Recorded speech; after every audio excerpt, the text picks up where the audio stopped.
The nation faces a growing concern about the ability of many high schools, particularly those in large cities serving low-income communities, to adequately prepare students for either college or work. At the same time, there has been a widening gap between the earnings of young workers, particularly young men, who have only a high school diploma, and those who have some post-secondary education. Is there any proven approach that can address these challenges? Hello, my name is Jim Kemple, and I'm a senior fellow at MDRC. Over the next few minutes, I want to summarize for you some exciting findings about career academies, a high school reform approach that attempts to address these problems directly. The findings are particularly exciting for three main reasons. First, they show large, positive impacts on the earnings of young men who are enrolled in the academies. This is a population where few programs of any sort have proved to be successful. Second, contrary to the concerns of some skeptics, the career academies achieve these results without reducing high school graduation rates or post-secondary school attendance and completion rates. And third, these findings are especially reliable. This study is one of the relatively few in education research to use a random assignment research design, the most rigorous approach to evaluating whether a program works or not. Now, let me explain what career academies are and then give you details about the findings. Introduced nearly 35 years ago and now numbering about 2,500 across the country, career academies have become one of the nation's most widely adopted high school reform initiatives. Career academies have three core components that together aim to keep students engaged in school and prepare them for healthy transitions to college and the workforce. First, career academies are organized as small learning communities where 100 to 150 students stay together as a group for most of their classes and are taught by the same core group of teachers through most or all of their high school years. Second, career academies require students to complete a core academic curriculum and a sequence of applied courses focused on the program's career theme. The theme, often drawn from major local employers, include business and finance, computers and electronics, travel and tourism, and healthcare. Finally, to create a closer connection between school, work, and the business community, the academies establish partnerships with local employers who reinforce the academy's career theme. Employers offer students career awareness and development activities, provide work-based learning experiences, serve as mentors, and sometimes offer summer or part-time jobs. As popular as these programs have become, there are many questions about career academies and very little rigorous evidence to answer them. Do career academies prepare and encourage students to continue their education after high school? Does preparation for the transition from school to work come at the expense of college readiness and enrollment?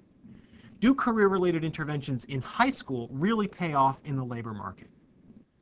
To answer these and other questions, MDRC recruited 9 high schools from various parts of the country where career academies had been established to be part of a study that began in the early 1990s.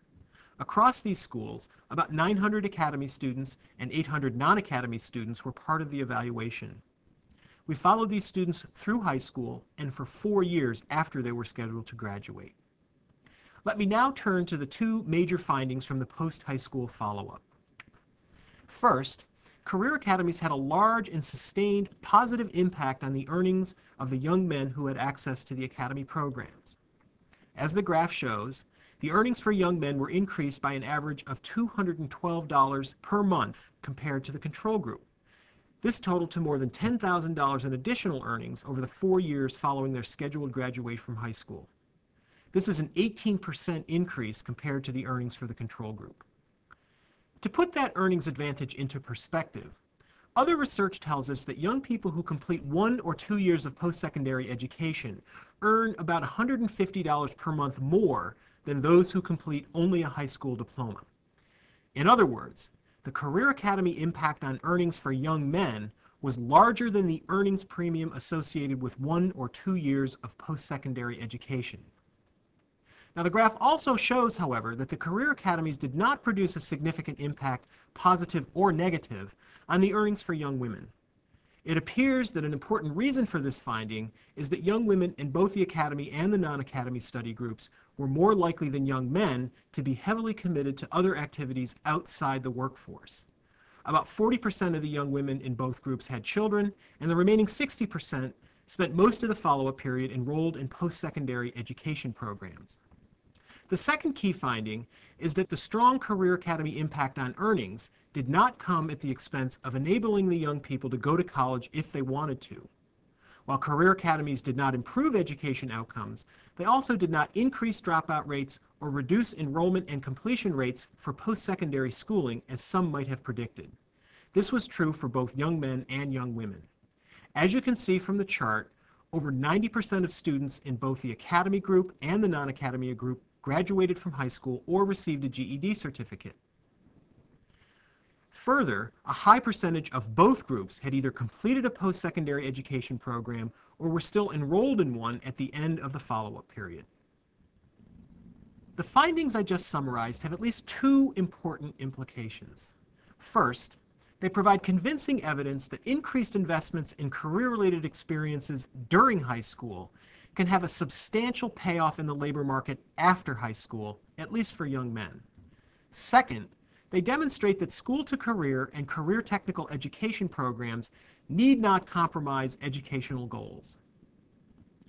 Many additional findings, including the positive impacts of career academies on students who were most at risk of dropping out of high school, can be found in our full report, which is posted in the education section of MDRC's website. I invite you to review it at your leisure. Thank you very much.